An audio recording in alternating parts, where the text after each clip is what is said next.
Welcome to the 12th Horseshoe Podcast, sponsored by Proven Italian Eatery of Moonachie, New Jersey. From Indiana, that's Jack Rizzo. I'm Elijah Weintraub. Today, we have our Week 7 recap and our Week 8 picks, and it was a wild one in the NFL this past week, and even crazier lineup coming up this week for sure. But first, how's everything going down there, Jack? Everything's been great. It's definitely getting colder here now as we're starting to get the fall weather a bit more now. But everything's been really great. IU football is obviously having a big season. 7-0. They play again tomorrow against UCLA. Big noon kickoff will be here, and it's a bunch of fun. That was the first question I was going to ask you. Are you going to go to Big Noon Kickoff tomorrow? I haven't really decided on my plans yet. We'll just have to see what All righty. happens. And now I know how college game day works. How early did Big Noon Kickoff, do they get there? I don't know how that works. I To start a believe college game I day. forgot. I think the gates are opening. I think the gates are opening at like 7:30, 8 o'clock. Oof. I'm Big sure noon. that's The gonna be show packed starts though. at 10. Yes, I know that part. Yeah. Yeah, Interesting. Well, if you do go, I'll be looking for you on TV. yeah. That's for sure. Let's go ahead. Let's talk about some football. Well, we talked about last week. The Steelers got that loss to the Bengals, 33-31. So let's jump into our first game in the Sunday slate, and that was the Rams and the Jaguars. The Jaguars usually very, very good when they go to London. Not anymore, not this time around because they lose to the Los Angeles Rams 35-7. The final score in London. The Rams, even despite injuries, got the victory, and the Jaguars just proved to themselves and proved to everybody really they aren't really such a great team and can't beat against these really good football teams like the Los Angeles Rams. Yeah, a tough one for the Jaguars on Sunday. Not very typical of them to lose in London. We both got this pick wrong. Yeah, You originally had the Rams, I I believe. know. Then I don't know why I switched it. you switched your pick. Um, by the way, this was definitely my best week of the season picks wise. I know. I've And my sucked worst. all season, but I went 13-2 last week. But yeah, just a tough one. I mean, it sucks too for the Jags because Puka Nacua didn't play in this one, but Devontae Adams had No. 3 touchdowns, and the Jaguars their receivers just have to stop dropping passes. And obviously they were 4-1, but now they're 4-3. And with the Colts winning this past week, they're starting to fall out of the AFC South division race. And the Colts just look like they're getting even better. And we'll talk about them in a little bit. But as Jack mentioned, he won the week. I went 9-6. I went 2-1 in LSU. He went perfect 3-0 on LSU. I think I'm horrible. But that's all right. That's just this week. I'll regain myself next week. I'm most certain about that. Next game, let's talk about. Well, the Dolphins and the Browns. The Dolphins, they put up 6 points at least, but they lost 31-6. Both these teams aren't that great. It was just a matter of who was going to win this one, who wasn't going to win. In this case, the Dolphins won. The Dolphins lost and the Browns won. Yeah, just a really tough one for the Miami Dolphins. You have to think that Mike McDaniel is going to be fired soon. It's hard to believe he hasn't been already, and just a really really tough one for this Miami Dolphins team. On the flip side, though, give credit to the Cleveland Browns. I mean, their defense played great. Quinshon Judkins had 3 touchdowns, and it was nice to see the Browns get a win. And it's kind of what it's been a lost season for them. Kind of the toilet bowl here on this one. The weather sucked too, but ultimately Cleveland was able to play the rain better. And this is another one where I changed my pick from the Dolphins to the Browns. And I'm certainly glad Which I was did. smart. This Right. game was not even close. Right. In the next one, that was not even close at all. 31-0. The Chiefs won. The Chiefs still the Chiefs because they played weak teams. That's why they are still the Chiefs. That's just the bottom line. The Raiders are just a weak team, and that's just the bottom line. Jack had the survivor pick for this one. He got it right. I got this pick right as well. I don't think we need to spend too much time on this one. I think just the Raiders can't play good football, and the Chiefs are the Chiefs. Yeah, again, the Raiders are just a team that Pete Carroll will probably get fired. It's not even because he's a bad coach. I just think he's too old at this point. I mean, the guy's in his 70s, and the Raiders need a young voice in there. They kind of need to just rebuild. And obviously, it doesn't help that Geno Smith is just awful. And this roster isn't very good. But yeah, this one was really never in doubt. I mean, I had a pretty good feeling that the Chiefs would take this one easily, and that they did. This was this another one that wasn't even close. And the Chiefs are going to end up being just fine this season, despite their slow start. See, I don't even think it's Pete Carroll. I think the problem is with this Raiders team. I think is that they don't have the weapons. They don't have players. They don't have a quarterback. They have nothing on this Raiders team that is stable for them. And I think that's the issue. I think Pete Carroll's a great coach. I think he has some potential if he has the right roster, but he doesn't. That's the problem. I think that's just one of the main issues. We go now to the Patriots and the Titans, where we both got the Patriots pick correct as they won 31-13. No, the head coach, the head coach did get fired for the Titans prior to this game, and it really showed. I mean, that this Titans team is just awful to begin with. Didn't matter if there was a coach that it wasn't so much the coach; you could just blame the team. They just don't have the right players. They don't have enough. And the Patriots got a big win.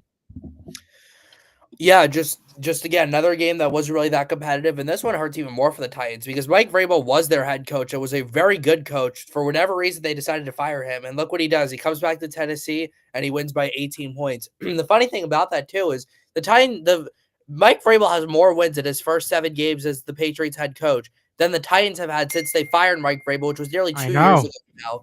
Just a complete disaster for the Tennessee Titans. Cam Ward is, doesn't really have much help, but he also is just having some growing pains. This team is just an absolute mess. They need a complete restart. This roster just needs to be rebuilt. They are awful. They do need to rebuild for sure. Let's go down to the Bears and the Saints, where another slugfest we had here. 26-14 the final. The Bears got the win. We both got this pick right.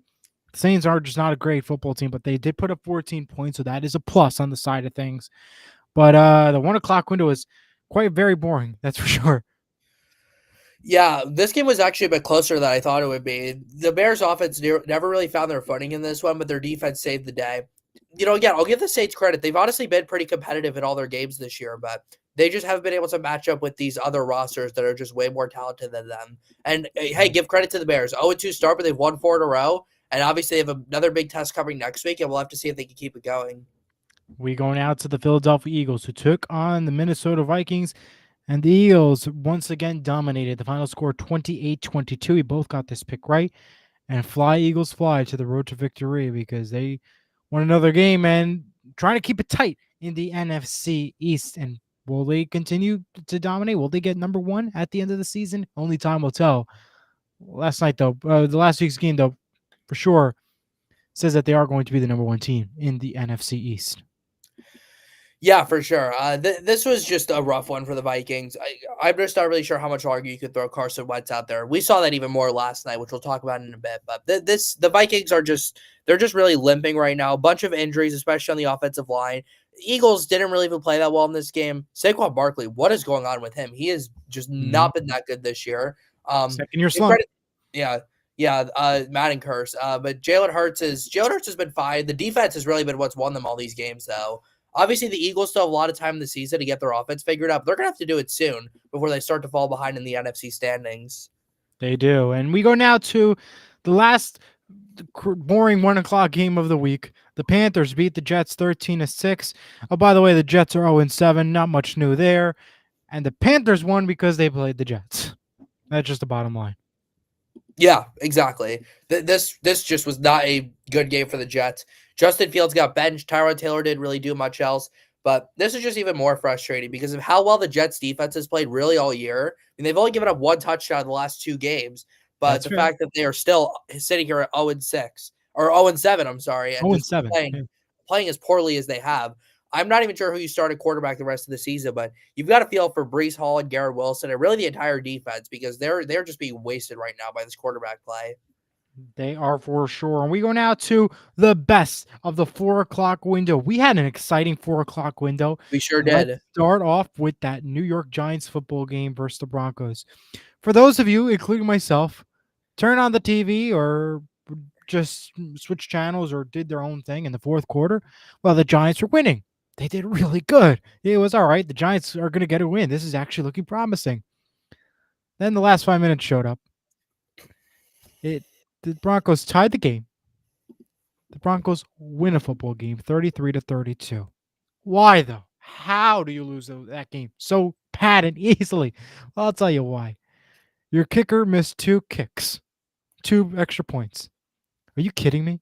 A college game day kicker can kick better than what the Giants kicker did on Sunday. Second, your defense has to play 4 quarters of football. They can't just play 3 quarters and say, all right, I'm going to take a break. We're winning by said points, and it's the fourth quarter. Let me just sit back, relax, and just let the win come to us. No. And then the mistakes by Jackson Dart in that game, just throwing it places to nowhere. What are we doing? What should have been a big win for the New York Giants to continue on as they head on the road to Philadelphia this week. No, no, no, no, no, no. We're gonna let them lose. I had to turn on WFAN in the car on the way home after I left just to hear the madness that went on in Denver because it was something you didn't predict. You couldn't predict something you'd never seen before coming back in the fourth quarter like that. It was unbelievable what the Broncos did and a disgrace what the Giants did. And the sad part is too, the blame is on the players, not even Dable. Dable did nothing wrong in this game. It was came down to his players, specifically those on defense and the kicker. Go ahead, Jack. Sorry, I had to rant a little bit. Well, I understand why you're ranting, Eli. I think even you spoke a little too soon because I checked your score sheet and said you marked down that game as a win for you since you picked the Giants. Although to be fair, I can't really blame you because not many teams blow a lead as big as they did. Um, you just really can't make this up. I mean, the Giants were the better team in this game for basically 59 minutes, but in that final minute, they decided to forget playing football and they let the Broncos drive down the field and win the game. As I said, you can't even really make this up. I mean, the Giants have had 2 games this year. This game, the Dallas game, where they really should have won, but because of how bad their defense is, they lost both of them. This team could easily be sitting here at 4-3 and competing for the playoffs, but now they're 2-5. They're going to be playing from behind. But give credit to the Denver Broncos. They played awful for 3 quarters, but they never gave up, and they ended up winning this game somehow, some way. It was unbelievable what they really, what they did. It's still unbelievable in my opinion. We go now to the Colts and the Chargers.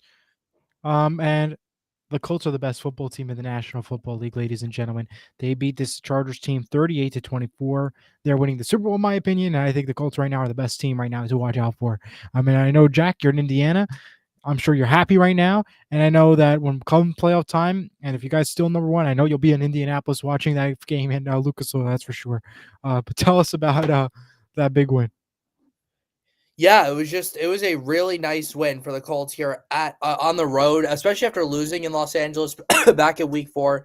Another 3 touchdowns for Jonathan Taylor. He's probably the offensive player of the year right now. The defense didn't play their best, but they did enough. They forced 2 turnovers on Justin Herbert, and that really ended up being the difference in this game. Just a phenomenal win for the Indianapolis Colts. It was really it's just so exciting to watch this team. This offense is so good. They're averaging over 33 points per game right now in the season. You just have so many weapons. The defense has played fine. And again, being 6-1 is not something I or most other people didn't expect for the Colts coming into the year, but that's where they are. Now, obviously, you have to keep, obviously it's still early in the season. They have to keep this up. They have a pretty tough schedule down the stretch, but I love what I've seen so far, and it's fun to watch this team right now. I'm sure it is fun to watch, and I'm sure that Indiana injury and energy is what's helping it even more. Let's go now to the Packers and the Cardinals, which that was exciting in itself because the final score 27-23. The Packers got the victory and a close one there. Packers won another big game for them. The Cardinals, though, another loss, which is showing that the Cardinals are still the same. They can't win these big games. Yeah, for sure. It's 5 straight losses for the Cardinals, all of them by 1 possession. Give credit to the Packers though. They fought from behind. They won this game. Micah Parsons with 3 sacks in this one. Josh Jacobs playing through an injury, and ultimately Green Bay able to get the win, move to 4-1-1. That feels weird to say. I know. I think this team still has some work to do. I don't think they're playing at their full potential yet, but the fact they're still 4-1-1 despite their, I guess, slow start or maybe underwhelming start is really a testament to how good this team is. And I think once this team finds their footing, they are going to be a dangerous team to watch out for. They will for sure. And then we go now to a very boring national game, the Commanders and the Cowboys. Because the Commanders lost. Jaden Daniels is out this Sunday. Got injured pretty much again. And the Cowboys won a big one versus Commanders team at home, which was it was a big win for them. And for the Washington Commanders, they have no Jaden Daniels and they're in trouble. Yeah, exactly. They are in so much trouble without Jaden Daniels. He is the focal point of this team. But even with Jaden Daniels, they haven't exactly looked their best this season. And I called it before the season. I said that this was an old roster and that they weren't going to have nearly the kind of season they did last year. Now, granted, I didn't think they would be this bad, but I think I'm certainly hitting that head on the nail on the head Yeah, here you with are. this one. because I just don't really know where this team goes from here. I mean, you're missing Jaden Daniels now for a big game against the Chiefs.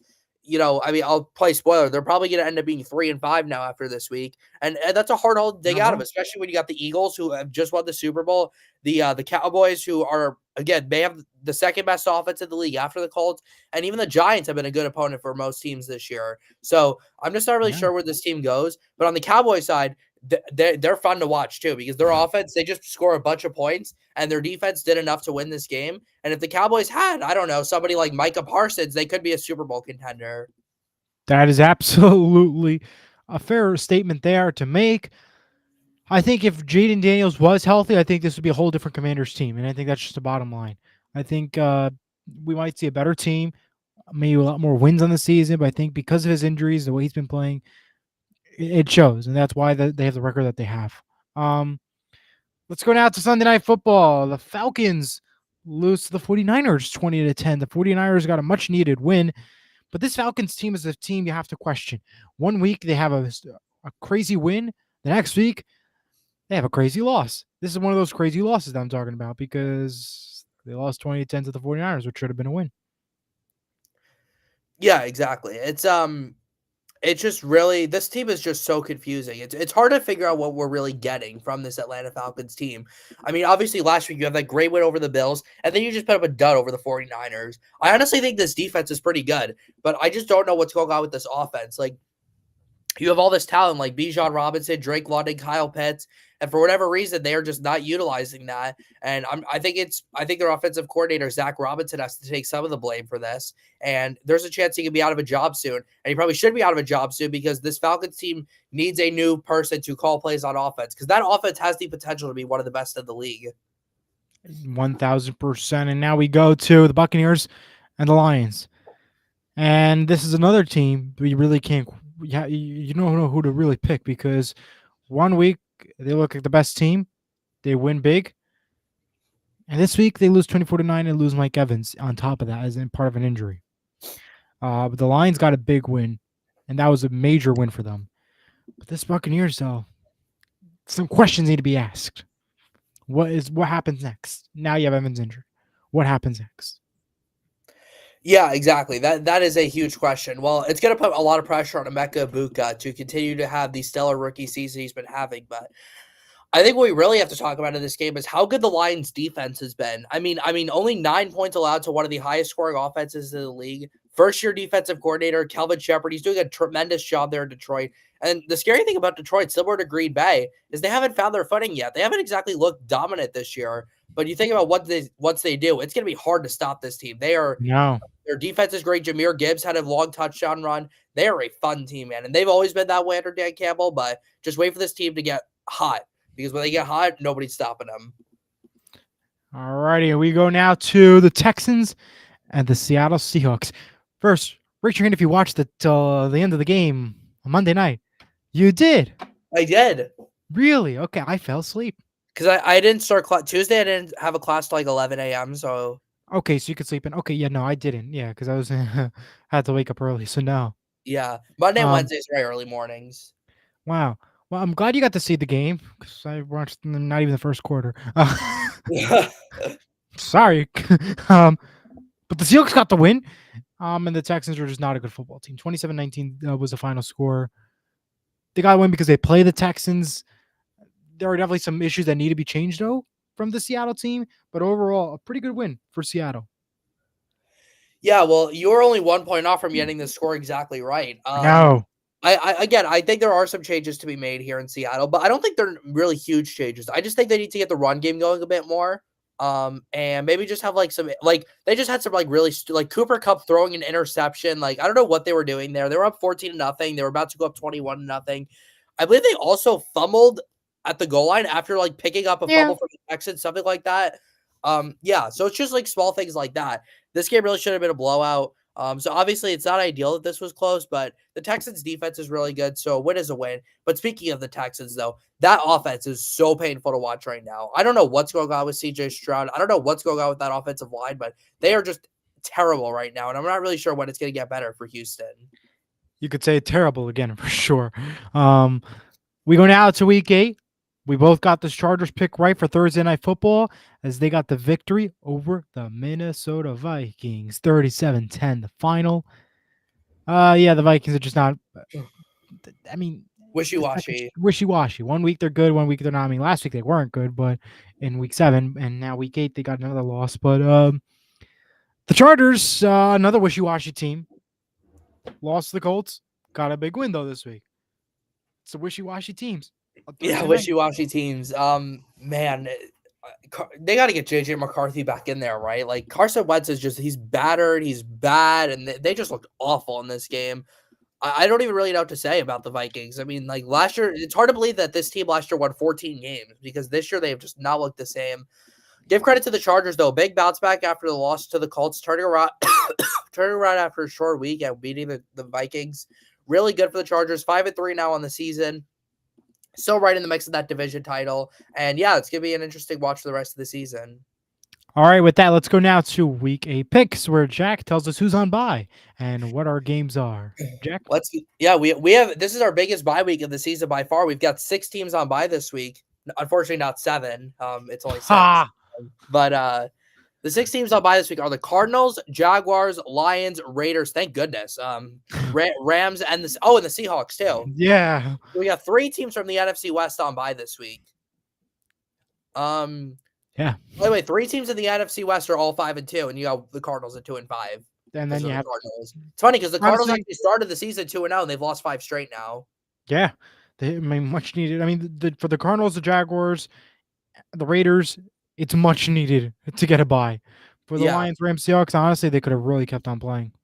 yeah. And they were just fine. I guess it's not too bad for the Rams because the Rams are coming off an international trip, They so are. you definitely want to get that week off. All right, let's get right into it. We'll start off with the CBS slate, 1 o'clock. We'll start off with the Dolphins and the Falcons. This game is kind of disgusting. I'm not gonna lie. Tua Tagovailoa might have 5 interceptions in this one. I mean, I can't believe he's actually still starting. He is so bad. I don't know if he's just as bad or if CTE is finally getting to him. I'm not really sure which one it is, but That's fair. yeah, give me the Falcons here, 27-13. I just cannot trust the Dolphins right now. They are terrible. So give me the Falcons here at home. If I trusted the Dolphins, God, I don't know. I would have to say something, but that'd be crazy if I picked the Dolphins. But I'm not. Atlanta Falcons, 29-15, Survivor pick of the week.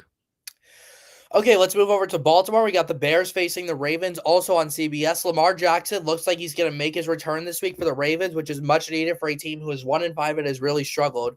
The Ravens are surprisingly 6.5-point favorites in this one, despite them being 1-5 and despite the Bears being 4-2. But to be honest, I don't think that point spread is that crazy because I'm taking the Ravens here with Lamar Jackson back 27-20. I think the Bears have looked a little shaky the last couple weeks. Like didn't play that well last week against the Saints and playing on the road against the Ravens. The Bears have won 4 in a row. I think they slip up a bit here and lose to the Ravens. So give me the Baltimore Ravens in this one. Yeah, well, this is an interesting game, for both these teams. You have Lamar coming back, and then you have the Bears who could get a big win in reality. Josh is a Bears fan. Ravens haven't been doing as great. So you know what? Upset pick of the week, the Bears 26-20. All right, well, I sometimes want to pick the Bears, but every time I pick them to win a big game, they let me down, so I just can't do it anymore. So this is my upset. Let's go. We have the Jets Bengals 1 p.m. on CBS. We could just really skip over this one. I mean, the Bengals are favored by 6.5. I think we know the winner. Yeah, we don't know who the Jets are starting in this one. Bengals win 25-17. Doesn't matter who they start. They could start a JV quarterback in high school. It doesn't matter. The Jets are not winning a football game. It's the Bengals 18-12. All right, Bills Panthers 1 p.m. on Fox. This was a game I was really looking forward to until we found out that Bryce Young is probably not going to play this week because of an ankle sprain. So, unfortunately, because of that, I'm going to have to take the Bills here 31-20 to get a bounce back win coming off their bye week. Even if Bryce Young was playing, I wouldn't have picked the Panthers. I'll be quite honest with you. I would have to go with the Bills. I wouldn't have picked either, but I would have made it closer than 11 points. 28-20, though, my final. 49ers Texans 1 p.m. on Fox. The Niners are favored by 1.5 here. They still have a ton of injuries, but I don't care. This Texans offense has been so bad all season long. I can't see them winning this game.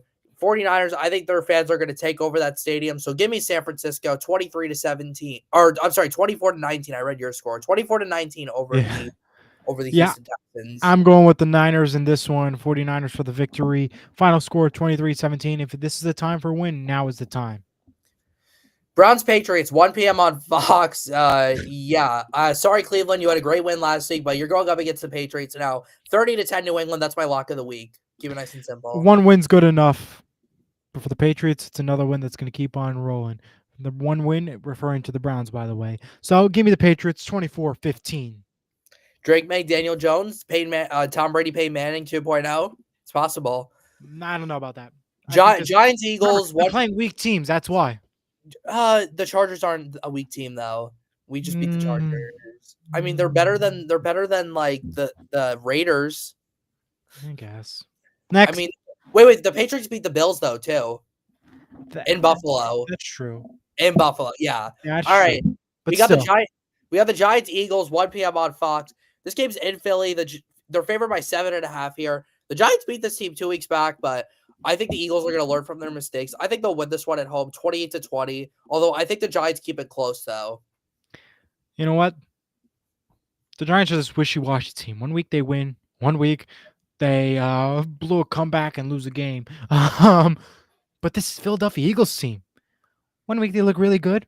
The next thing you know, they lose. They could have lost last week, but they didn't. They won. But this week, the Giants get revenge. It's not my upset pick of the week, but you can consider it an upset. The Giants are going to get the victory 26-23 in an Eli special. Close score. All right, we got the Bucks facing the Saints at 4:05 on Fox, moving into the late window now. Just 3 late window games this week. The Bucks are favored by 4.5 here. A lot of injuries to note here, but I don't really care. Baker Mayfield's playing like an MVP. They're going to bounce back after that rough loss to Detroit. Give me Tampa Bay 26-19, and I'll go ahead and make that my survivor pick for week 8. Tampa Bay bounces back. They get a victory 24-16. Next up, a fun one in Mile High. We got the Cowboys facing the Broncos, 4:25 on CBS. The Cowboys have not won in Mile High since, I believe, 1993. So, Yeah. yeah, it's been a while for the Cowboys. And also, they haven't beaten the Broncos since 2009, I believe. Yeah. Yeah, so Cowboys are going to stop 2 streaks here. The Broncos are looking for Broncos are looking to have a cleaner game this week after a really tough. Oh no, I'm sorry. That was the last win period for the Cowboys against the Broncos was 1995. So I honestly do care about those things. And I think the Broncos are going to play a cleaner 60-minute game. The Cowboys defense is just not going to be able to stop Bo Nix. And also, I don't think the Cowboys offense is going to put up a 30+ points again against that defense. So give me the Broncos here at home, 28-23. Bit of a higher scoring game than some people may think. But I think it's a huge advantage being home in Mile High, so give me the Broncos. Yeah, personally, I really don't care about the statistic 1995. None of that. Doesn't matter to me. Broncos are a good football team. I'm taking the Broncos 22-18. If they can come back versus the New York Giants, they're going to win no problem against the Cowboys. All right, Titans Colts 4:25 on CBS. I usually try not to be too overconfident with my team, but I mean it's the Titans and the Colts are at home this week, 38-17. I think the Colts easily win this one. Starters probably are out by the time of the fourth quarter starts. This Titans team is just in hell right now, and I think the Colts are not going to make it any better for them. No, I mean this Titans team is not good at all, and this Colts team is really, really good. And there's no way I'm not picking against the Colts. Give me the Colts 32-18. Lock it up for my lock of the week. Also, not really sure why that game's at 4:25. It doesn't really make any sense. That game at 4:25, but whatever. I guess if the Broncos Cowboys gets boring, you could always switch the channel. I guess, but like that's not really going to be I much don't know. better though. And there are CBS. You can't really put those 3 CBS games in the 4 o'clock window if you look at it. You Yeah, can't put Dolphins Falcons. You can't put Bears Ravens. Maybe, but Jets Bengals. No, you can't do it. I mean, you could have moved Titans Colts to Fox and put like Niners Texas or something like that in the late window, but Even that, I don't even want to watch that. Conversation for another day. Next, fun one on Sunday night. Aaron Rodgers, his first game against the Green Bay Packers. It's gonna be a good one. It's with the Pittsburgh Steelers. It is Sunday night, 8:20 on NBC at, I refuse to call it Acrisure Stadium. It's Heinz Field in Pittsburgh. Yes. The Packers are favored by 3.5 here. This is a really tough one for me. The Packers, I think, are the better team on paper, but the storylines, the drama, the home field advantage for my upset pick of the week. Give me the Pittsburgh Steelers to bounce back from their Thursday night football odds and Aaron Rodgers he's talked so much trash about the Packers. I feel like he has to beat them now. So Steelers win 27-24. Just like Steel's gonna rot away eventually. Sometimes you can make that reference. Now, Steelers are not winning. Give me the Green Bay Packers 28-21. I don't trust Mr. Rogers. Okay, Monday Night Football. Commanders Chiefs 8:15 ABC and ESPN. No Jaden Daniels for the Commanders in this one. Makes this pick very easy for me. The Chiefs are rolling right now. They've won 4 of their last 5. Give me the Chiefs here, 27-17 over the Commanders. I just cannot see Marcus Mariota going into Kansas City and getting a win. Yeah, no, the Chiefs are definitely most certainly winning this one 26-20. There's no doubt about it. No Jaden Daniels, no win or no chance for at least the Commander side of things. Maybe, but I don't see it at least. All right, well, that is going to do it for our Week 7 recap and our Week 8 picks here on the 12th Horseshoe podcast on Surge Sports TV. Make sure you join Eli with Jim Monahan on Sports with Mano a Mano at what time? Tomorrow at 10 Beautiful. a.m. Tomorrow at 10, make sure you go check them out. Thank you, everyone, for watching. Jack Rizzo, Eli Weitraub signing off. Go Colts, and we will see you Next week.